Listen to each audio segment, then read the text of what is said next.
Almost 6 years ago, Jennifer Bennett's world nearly came to a dead stop in a stairwell. What she did in that instant saved her life, and it could save your life, too. On the 16th of September, 2013, I went to work, normal day, and about 8:10, started hearing pop, pop, pop. Jennifer Bennett got out of her seat at the Navy Yard in Washington, D.C., and prepared to go down the stairs. When I hit the top stair of that mid-level, there was the shooter. He was standing on the stairs looking up, and when I came to a halt, I was shot. She was shot at point-blank range and suffered extensive wounds. Emergency physicians called her survival a miracle. In her book, Standing Still, Jennifer recounts the details of that day, her long road to recovery, and how her faith prepared her for that fateful moment.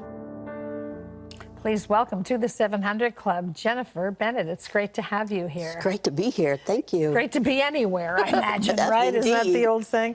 Well, walk us back, Jennifer, if you will, to that morning in September. You were sitting at your desk. You heard the pop, pop, pop. Did you realize it was gunshots? Did not.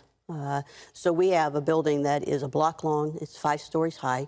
It has 2 atriums, which are open. And so noise floats through our building. So you learn to deafen your ears to noise. Yeah. So it became just more noise.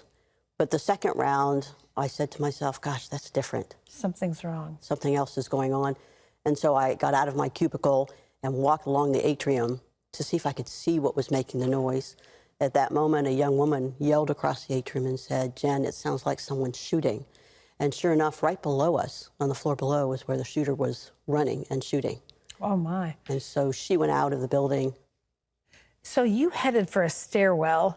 There were 2 options you had, but one took you down to a locked-in little courtyard area. So you took the one that gave you an opportunity to get out. You're on the stairwell, you reach a landing, and tell me what you see.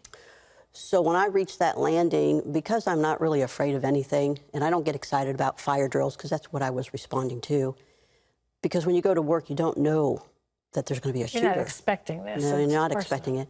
So when I was humming a hymn, I was at a place of complete peace. I was talking with God, and I got to that landing, and as my hand went around the curve of the stairwell, because it's an open atrium as well, there was the shooter standing on the steps with a gun up. You talk in the book about the fact that you really, I mean, you didn't just stand still, you were still inside. What was God doing inside of you at that moment? I was walking the 23rd Psalm. Wow. I can tell you what it feels like to be in awe. The presence of God was there. My very being knew he was there. Wow. I could feel him, and I was at peace. So that hymn he gave me was, "It is well with your soul."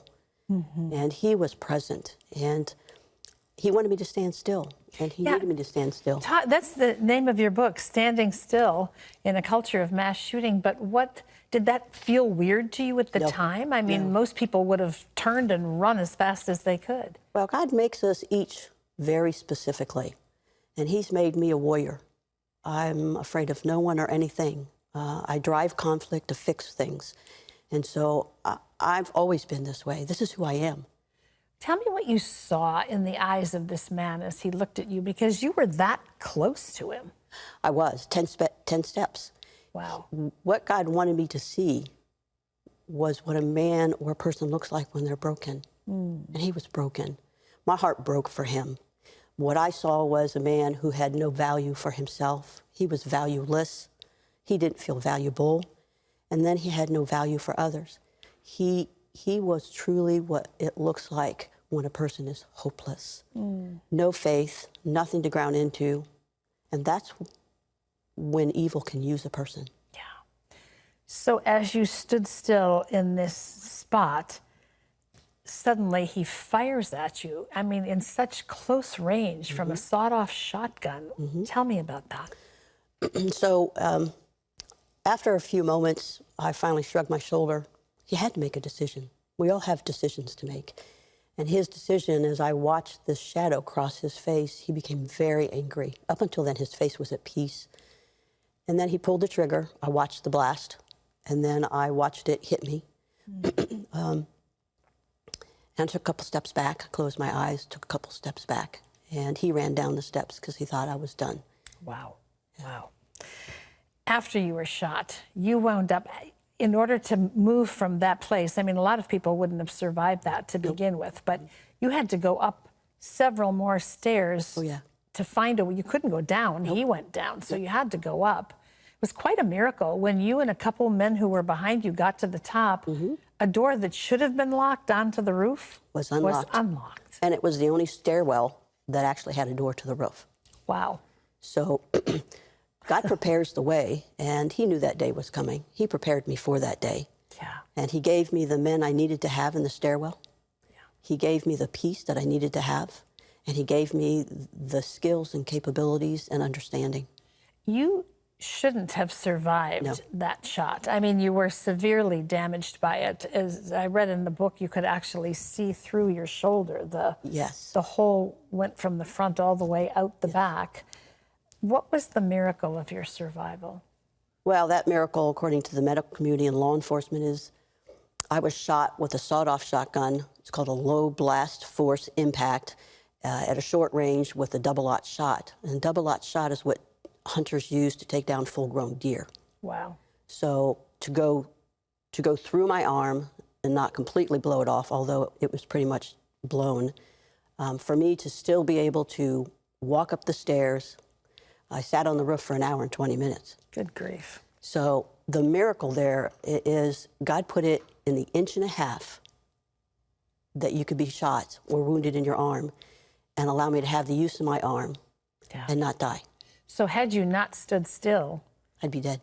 You'd be dead. He needed me to stand still, and he put the shooter where he needed him to be so that he could shoot me and have me shot so that I could do the purpose that he's got me doing. How has this changed you? The folks around me, I'm a pretty tough cookie. I can see that. I'm a force to be reckoned with. Sometimes the warrior gets in your way, but he softened my heart. I have always cared deeply for the people around me. I know all the people, I know about them. I know their lives and their families, and I care for them very. But that tough part was in the way. So he's taken the tough part away. I'm still strong and tough, but I allow my heart to be seen. Yeah. And that's the Christ in it. And it's what changes the lives of the people around you. Indeed, it does. That you know. That's right. Wow. Well, we've only touched the surface. Jennifer's book is fascinating. Want to encourage you to get a hold of it. It's called Standing Still in a Culture of Mass Shooting, the Navy Yard Shooting Survivor. It is available wherever books are sold. A compelling read. Thank you so much. Wonderful to have you here, Jennifer. You're very welcome. May I add that Guiding Light Books is a good place to go, or Amazon. Okay. Great. Thank you. Thank you. Good to know that. Thank you so much. You're welcome.